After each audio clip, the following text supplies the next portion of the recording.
はい、どうもってなんです。本日なんですけども、いつもの動画とは少し異なりまして、皆様へのお知らせ動画でございます。とても大切なお知らせです。昨年、皆様のおかげで大変ご好評をもらっておりました、タニヤンおせち2026。こちらが、はい、パワーアップしてタニヤンおせち2027として再登場いたしました。今年も面白いですよ。昨年の2026年バージョンはもう谷崎らしく質実剛健という感じのね、オードブルみたいな感じにするんじゃなくて、例えば黒豆しっかり入ってる、田作りしっかり入ってるって、こういったクラシックなもの、ザ日本のお正月みたいな、そういったものもしっかりと取り入れつつ、谷崎の味、例えば鴨のぼん汁の西京焼きが入っていたりとか、あとしぐれ煮が入っていたりとかね、そういった谷崎の味も詰め込んだ、そういったおせちだったんですけども、その質実剛健っていうこのベースはあまり変えてません。つまりメニューの内容も大きくガラッと全部一新しましたっていう感じにはなっておりません。っていうのもですね、僕が普段プライベートで例えばお料理動画用の食材の仕入れに行ってる時とかに「あ、谷屋さんですか?」ってお声掛けもらった時に「先日おせち出されてましたよね、今年は買おうと思ってるんですよ」っていうお声だったりとか、そういうのを結構お聞きするんですよ。大変ありがたいお話で。っていう時に去年と全く内容をガラッと変えちゃうとあれ食べたかったのにっていうお声が絶対上がると思うので、ベースは変えずに谷崎の味というか、これぜひ入れてくださいっていうのをポンポンポンとこう変えてるような感じです。中の数品目を。ですので去年のタニヤンおせち食べたかったんだよねっていう方も、今年のおせちを食べていただければ去年の追体験が容易に可能でございます。でこの後この1の10、2の10とあるんですけど、全メニューをね、これが入ってますよっていうのはお伝えしますけども、もう今の段階でこちらのタニヤンおせち2027の目玉食材というか谷崎一押し食材、そちらをもう発表しようと思います。去年はこちら、僕と金子さんの思い出の食材、ウツボですね。このウツボもね、去年ウツボってこんな美味しいんだっていうお声を結構もらってて、僕としてはすごく嬉しかったんですよね。ウツボってね、皮のところはすごいコラーゲン豊富で、身のところは力強くてタンパク質がギュッと詰まってて、なんか旨味も強くて、でウツボ自体が持っているちょっと昆布っぽいような、お出汁っぽいような、そういう強い旨味の香りと味、そういったものをね、ぜひ出し合ってほしかったんですね。このウツボは今年ももちろん入っております。今年のエースストライカーというかエース食品としては、赤絵、もうね、ここに宣言します。ウツボと赤絵が入ってるおせち、絶対この日本にない。多分これまでのこの近代史を遡っても入ったことある食材じゃないんじゃないかな。実際今回のおせちにこの赤絵を入れるっていうのを決めた時から本当に大変やったんですよ。なんでかというと、この赤絵を専門に取っている漁船がない、つまり流通がない。それでも僕はこう赤絵を入れたかった理由があって、僕2年ほど前に肝臓をぶち壊しまして、僭越ながら体調を戻すためにね、ちょっと療養って形でこう休んでたんですけど、もう主治医さんからも絶対にアルコールやめなきゃダメだねって言われてて、アルコールを飲むともう二日酔いの時みたいにうえって吐きたくなるような、そういうお薬もあったりするんですよ。そんなもん服用しながらもアルコールが僕やめられなくて、でなんとか家からまず出ようと、アルコールを飲みたくならないような趣味を見つけようってことで、僕が行き着いたのは釣りだったんです。でもう毎日のように釣りに出かけてて、ずっとやってるとね、例えばアジが釣れましたとか、そういうお魚、スズキが釣れましたってなっても、その引きじゃ満足できなくなっちゃって、より重たいでかい獲物を求めてね、なんかいい釣り方ないかなっていう時に、僕はぶっこみ釣りという釣りにドハマりしまして、ぶっこみ釣りをすると地域によってはこの赤絵がめちゃくちゃよく釣れるんです。もうその時ぐらいから正直もうアルコールを取ることよりも赤絵釣ることの方がもう気持ちいいぐらいだから、そんな理由もあって僕にとって赤絵って可愛い釣りのターゲットでもあるし、食べてすごく美味しいんで好きな食材でもあるし、僕の体調を治してくれた恩師でもあるんですよ。だから僕にとって赤絵ってすごく思い入れのある魚で、そんな赤絵も釣り人からはすごく嫌われてて、これがかかると釣り糸はぐしゃぐしゃになるし、餌はもうボロボロになるし、まずこんだけ重たいからまず網に入んないんです。だから糸を切らざるを得ないから釣り人からすごく嫌われるんですよ。だからその辺にポイって捨てられちゃうんです、この子。もうそんな扱いを受けてるのがもう見てられないんですね、僕。こんなに美味しいのにと思ってるから、僕のこんな重たい思いを引き継いでと思わないんですけど、ただ赤絵って美味しいんだよっていうのをね、皆さんにとってもね感じ取っていただけたらなと思って、今回は赤絵をなんとかぶち込みました。ちょっと話長くなっちゃいましたけどもね。でそれはいいんですけど、じゃあ一体どうやって赤絵を確保するのよっていう話ですよ。もうメーカーさんからも赤絵がもうどうしても仕入れられないからもう無理ですって言われた時に、に僕ね、以前からずっと拝見している YouTuber さんがおりまして、そんな YouTuber さんがね、もうかなり前よ、3、4年、5年ぐらい前に、お魚を取ることをなりわいにされてる方だから、その出した網に赤絵がビチッとかかって、何十匹とかかって、もう漁になりません、誰か助けてみたいな動画をね、上げられてたのを思い出して、そうだと。その YouTuber さんになんとかもう土下座して頼み込んでエイを取ってもらおうと、そういう思いでダメ元でね、DM をね送らせてもらったんですけど、なるほどと、そういうことですかっていうことで、もう本当にお忙しい時間をね、こうなんとかこうやりくりしてくださって、この赤絵をね取ってくださるということになりました。もう頭が上がんないです。でしかも今回この赤絵の漁の様子ね、それからあと加工の様子、そういったものも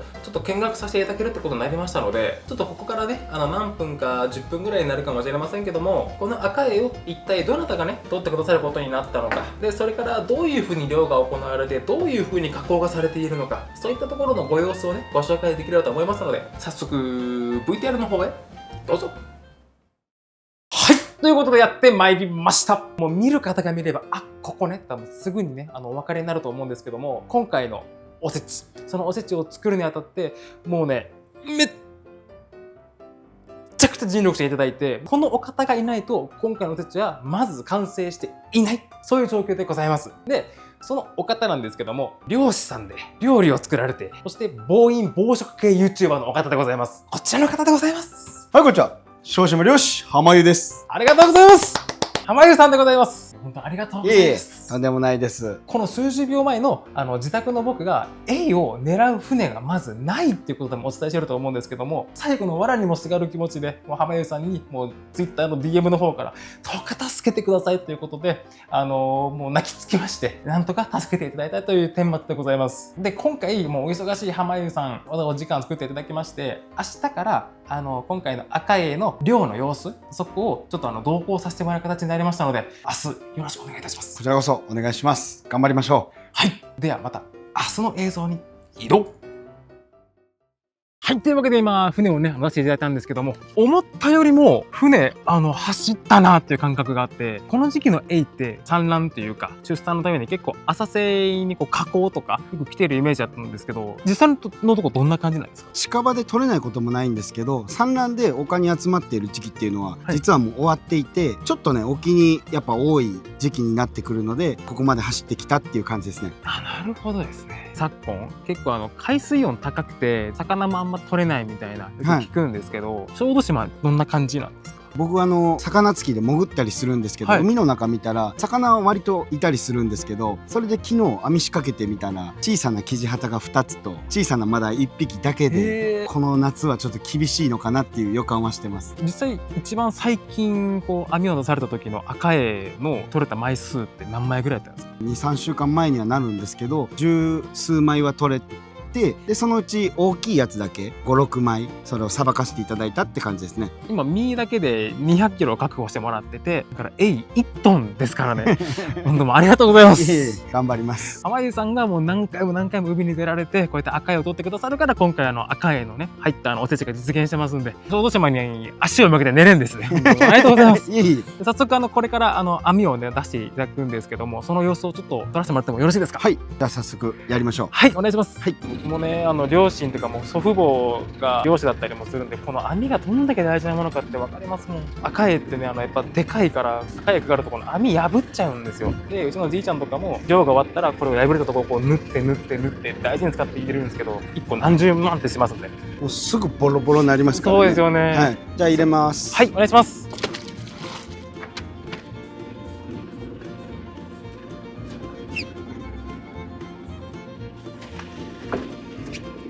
完全にミーハーですけど、動画で見るやつだってなってます、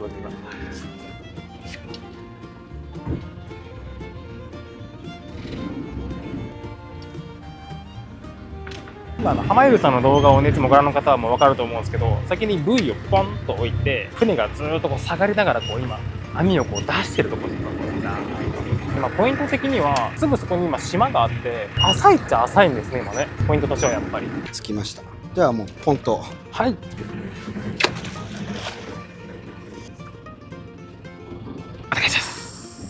や、かかってるといいですね。いや、本当ですね。僕も3週間ぶりなんでちょっとどうなるかわからないです。アカエイって磯場にあんまりいなくて、磯からちょっと外れた砂地の方にいるんですよ。今回ちょっと磯外してやってるので、はい、基本的にその磯物はあんまかかってこず、いるとしたらもうアカエイっていう感じですね。やっぱ泥というかそっちが好きなんですね、やっぱアカエイは。そうですね。いやー、かかってたらいいなー、それ。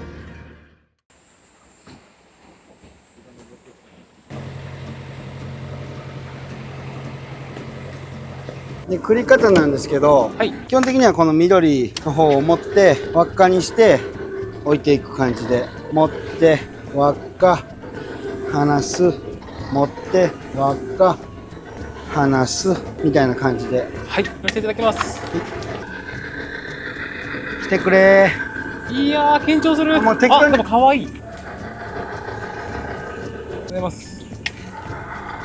大きいのもいそうですね。大きいも来ると思います。こんな赤い待ち望むこと初めてです。あ、トビエイだ。デカトビだ。出たトビエイ。初めて見た実物。ここ赤エイの一等地なんですけどね。時期ですかね。時期ですかね。9月だったらめっちゃいたと思うんですけど。あー、残念。大きい赤エイ捕獲ならず。そう簡単にはいかないですよね。取れましたから一応。はい。行ってきます。はい。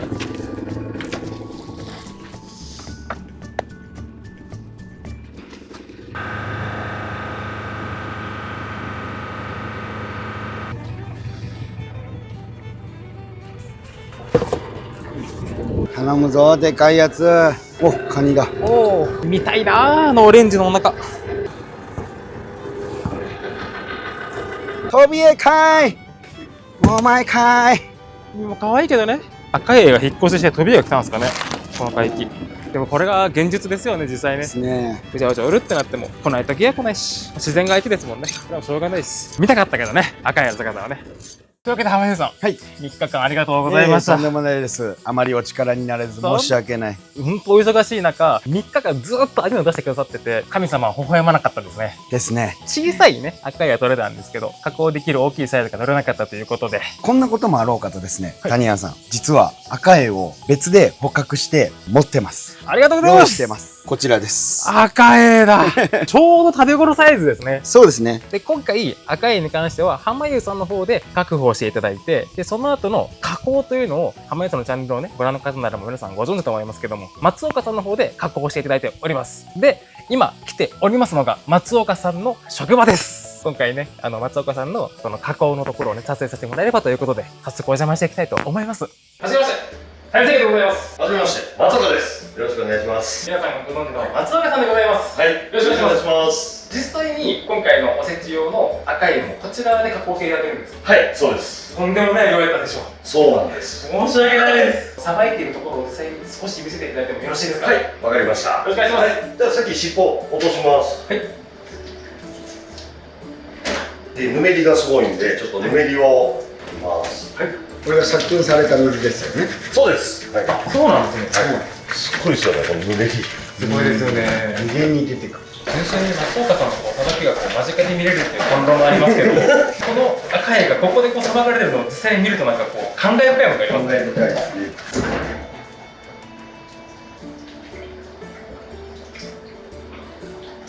ね。いた。つぶり刺さった。マジで大丈夫ですか。大丈夫。抜けた。だいぶ。ほら。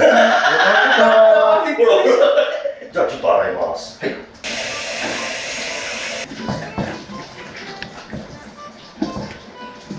そうやって取るんだ。いや、わからんですよ。自己流なんで、そのね、わからないんですけど。めちゃくちゃ勉強になります。さすが松岡さん。はい、これで。わっていう感じで、これで。はい。はい。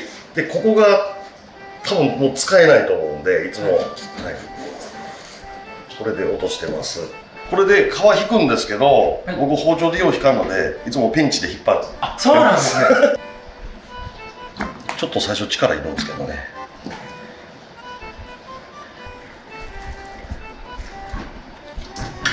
こっち力いる。ハブがいったら手でいけるんじゃないかなと。こんな感じで。ありがとうございます。滑る。はい、すいません。でも、あとは、こう適当に、はい、ちょっと切って、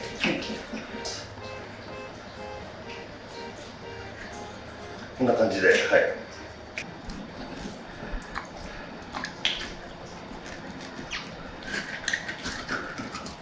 はい。こんな感じで。はい。これでもう、このまま、こんな感じで、切っていきます。今回もう相当無理を言って、エイの皮、それから骨のところ、これ全部完璧に除去してもらって、これを炊き上げるっていう煮付けにするんですけど、皮もザラザラもないですし、骨も全然気にならないので、もう小さなお子さんも一口でパッと食べられるようにしてあります。それも全部松岡さんのおかげです。いえいえ、とんでもないです。ありがとうございます。浜谷さん、松岡さんどうもありがとうございました。お願いしたところ。いえいえ、お疲れ様でした。ありがとうございました。松岡さん、それから浜優さん、こちらの二方にすごくご遠慮してもらったんですけど、物理的にどうしてもおせち3000個っていう個数のエイはどうしても加工ができないので、お二方以外にも瀬戸内水産加工センターさんの方にもご尽力いただいております。というわけで、こんな形で皆さんのご尽力のおかげで、こちらの小豆島から皆さんのご家庭に赤いがね、お届けできますので、もしよろしければご賞味いただければと思います。それでは自宅の兄先へパス。はい、OK です。はい、ありがとうございます。ではここからはですね、こちらの今回のタリアンおせち2027の具体的な一品一品のご紹介とかね、そういったものをしていければなと思うんですけども、冒頭にもお伝えした通り、去年とメニューを全部ガラッと一新したってことではないです。去年皆さんから好評だったものだったりとか、おせちにはこれは外せないよねっていうものだったりとか、そういったものはもうそのまんま残してあります。ちょっとね、去年とメニュー被るものもございますけども、1の10、2の10、特に僕がこれおすすめだよっていうやつとか、今年新しく入りましたよとか、そういったものをね、今回動画でお伝えできればなと思っております。では行きましょう。ではまずこちらの上段スペースですね。こちらから金箔黒豆、手まりふうまに栗きんとん、それから田作りに紅白なますのふぐ川添え。もうまさしくおせちっていうラインナップが並んでおります。ここはね、あれですね、去年とほぼ一緒ですね。続いてこちらの下段ゾーン。こちらから本マグロ昆布、小松菜と泡風の利休酢あえ、数の子紅漬け、数の子の下に葉わさび松前漬け、カラスガレ西京焼き、そして最後真ん中ゾーン。こちらから浜塩エビ、アワビのからすみ焼き、ブリの青さ焼き、牛八幡巻き、ニシン昆布巻き、伊達巻き、市松かまぼこでございます。で特にこちらの牛八幡巻きに関して言うと、去年はね、豚肉で豚の八幡巻きやったんですけど、今年は豚から牛に変更になっております。でそんな1の10なんですけども、どれがおすすめかと言われたらですね、全部なんですよね。ただ全部が全部ねご紹介してるとさすがにねちょっとくどいので、この中から僕が選別するとすれば、こちらから本マグロ昆布、ニシン昆布巻き、市松かまぼこ、牛八幡巻き、小松菜と泡風の利休酢あえかな。いや、こういう時大体ね、多分エビとかアワビとかをね、多分ご紹介するのが普通なんでしょうけども、ここを選ぶところが谷やんって感じでしょ。じゃあ早速ね、一品ずつご紹介したいんですけど、まずこちらの本マグロ昆布ですよ。こちらはね、去年と同じく本マグロのおのみに昆布を贅沢に使って甘辛く仕上げたものでございます。食べていただくとほんとね、マグロと思えないほどしっとりしてるんですよ。このしっとり感でね、まずね感動していただきたい。そして昆布のうまみでお花にね昆布のパンチを受けてください。めっちゃ美味しいので。でニシン昆布巻き、うまい。これもね、ほんとニシンがねめちゃくちゃしっとりジューシーなんですよ。僕かなりより口の中がねパサパサするものあんまり好きじゃないって僕いつも言うじゃないですか。そんな僕がね作ってるおせちなので、今年も去年と同じく口の中がパサパサするものは一切ございません。全部ジューシーです。その中でもニシン昆布巻きめちゃくちゃジューシーです。で普段ね僕全く飲まないんですけど、今日はねせっかくのおせちのねご紹介なので、お正月気分でね特別にね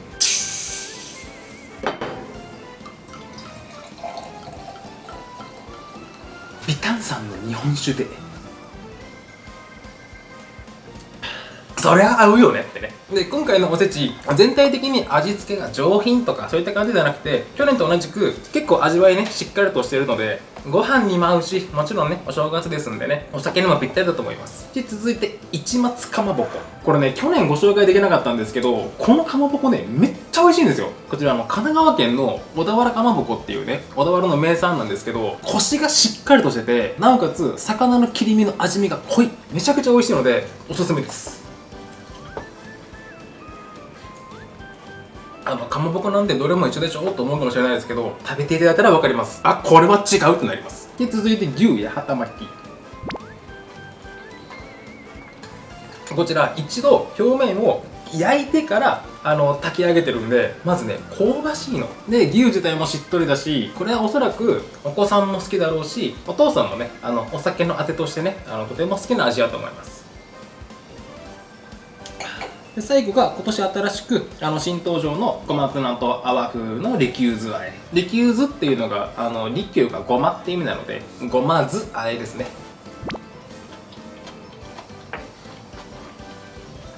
もうね、泡風自体はねっとりしてるんですよ。で、そこに合わせてあるのが小松菜なので、このねっとりとシャッキシャキのこのねコントラストをねぜひ楽しんでいただきたい。で、利休酢なのでごまはもちろんコク深いじゃないですか。でもちょっと重たいじゃないですか。そこをお酢がさっぱりさせてくれてる、そんなお味でございます。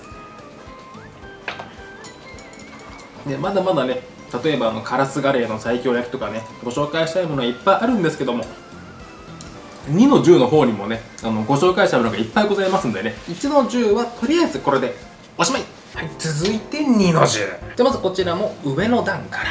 京鴨ぼんじり西京焼き、紅白梅風煮、菜の花ふくら漬け、ちりめん山椒煮、鶏肉のハニーマスタード焼き、イベリコ豚肉団子の黒酢あんかけ、チンゲン菜ごま油え。もう去年ね皆さんから美味しかったっていうねレビューいただいた京鴨ぼんじりの西京焼き、こちらもしっかりと残っておりますのでね、今年も。続いて下の段、アジの南蛮漬け、タイリキュウ牛ひ巻き、高エビの昆布締め、カツオくるみ、明太豆腐巻きで、こちらも去年とあんまりね変わりないように見えるんですけど、実は今回の明太豆腐巻き、こちらの去年よりもちょっとね、バージョンアップしてますので、こちらもまた後ほどねご紹介しようと思います。続いて真ん中のゾーン、こちらから松阪牛しぐれにししとう添え、うつぼの青のりソースあえ、赤えの煮付け、いくら醤油漬け、焼きりんごチーズ。2の10のね真ん中のゾーンにはね谷崎エッセンスがギュッと凝縮してますんでね。で、2の10も全部おすすめなんですけど、その中でもってなると、こちらから京鴨ぼんじり西京焼き、うつぼの青のりソースあえ、赤えの煮付け、明太豆腐巻き、鶏肉のハニーマスタード焼き、イベリコ豚肉団子の黒酢あんかけかな。ただこれ以外にも例えばカツオくるみとか、あとちりめん山椒煮、それからもちろんイクラの醤油漬けも去年ね皆さんから結構好評もらってまして、でも僕が選ぶならこのラインナップかな。で、京鴨ぼんじり西京焼き、うまい。ぼんじり自体は歯ごたえはね結構しっかりとしているので、こちらを噛んでいくと、ぼんじりの甘い油とか、あとは西京味噌の甘い香りとか、そういったものが内側からじゅわじゅわ出てくるんですよ。それを感じながらぜひね飲んでいただきたい。で、こちらレンジアップしてもらうと、今冷めてますけど内側からね油がじゅわっと出るんです。それはそれでまた美味しいのでぜひ。で、続いてうつぼの青のりソースあえ。相変わらずうまい。うつぼの皮のゼラチン感、プリップリ感ね。それから結構力強いんだけど繊細なお味というかね、全然癖のない白身、そこに青のりソースがよう合うんですよ。本当に美味しい。んで、今年の目玉、赤えの煮付け。僕よく動画で赤えを天ぷらにすること多いんですけど、実際問題赤えの一番メジャーなお料理って多分ねこれと思います。お煮付けで、今回は赤えの皮も引いて、で赤えってね身の真ん中にこうベシッとこう扇状の骨が入ってるんですけど、そこもしっかり除いて煮付けにしてあるので、もう豪快にねパクッといってもらって全然大丈夫です。骨は入ってませんので本当に美味しい。よくエイとかサメとかってアンモニア臭いってイメージあるでしょ。全然ですんでね、全然癖のない白身魚と思ってもらえたら。で、なおかつ今回お煮付けと言いつつこちらの煮汁もねジュレ仕立てにしておりますので、ぜひねこちらをねしっかりとねつけていただいてね、めちゃくちゃうまい。で、続いてが明太豆腐巻き。こちら去年の谷山おせち2026から比べると明太子の量が増量しております。ですんで、より明太子の風味もそうですけど、明太子のプチプチ感がね、より増してますのでね、そちらをぜひね、お楽しみいただければ。もちろんね、明太子自体のプチプチ感もいいんですけど、やっぱね、この皮のとこがうまい。火の入った湯葉のこのモキモキ感ね、個人的にはすごいおすすめです。で、続いて鶏肉のハニーマスタード焼き。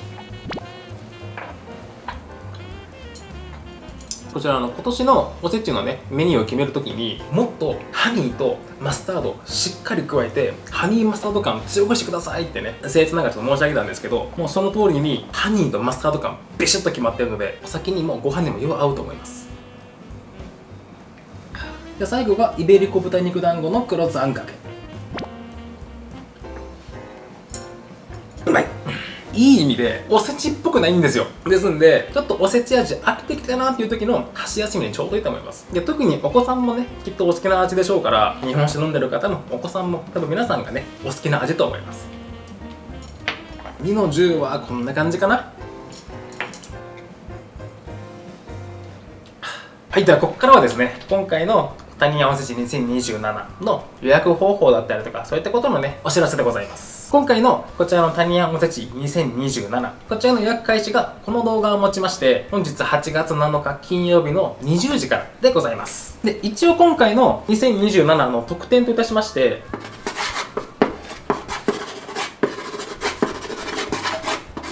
ランダムで100個谷崎のサイン付きの蓋、今年はねちょっとペンの色変えようかなと思ってますけども、そちらがありますのと、こちら谷崎の書、こちらね一般的なおしゃれ書きとはねちょっと一線を画すんですよ。というのがちょっとちらっとお見せすると、今回のおせちの一個一個のね料理名がバーっと書いてあるのと、この一個一個に対して谷崎自身がこれはこういったお味ですよとか、こういったところを楽しんでねとか、そういったものが一個一個書いてあります。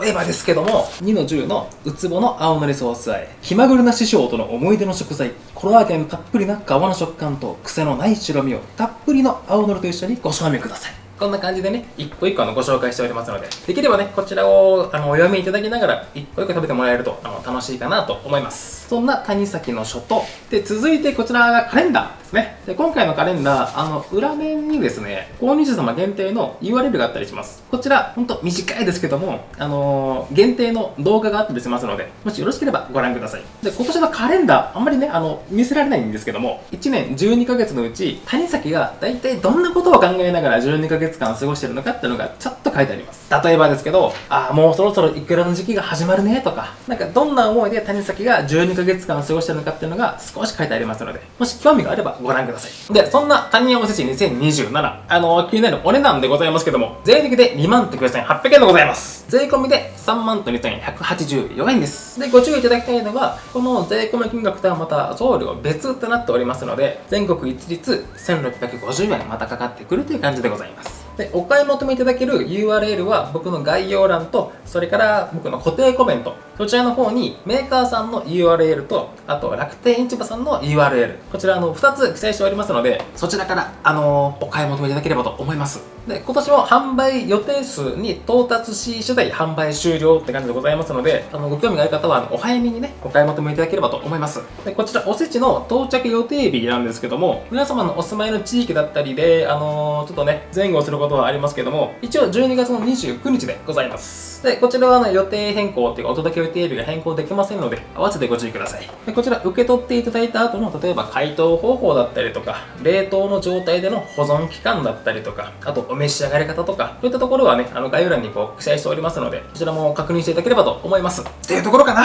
今年のね谷山おせち2027、去年よりもかなりバージョンアップしておりますので、ぜひね赤へご賞味いただければと思います。本当浜湯さんありがとうございました。ではまた次の動画でお会いしましょう。ではバイバイ。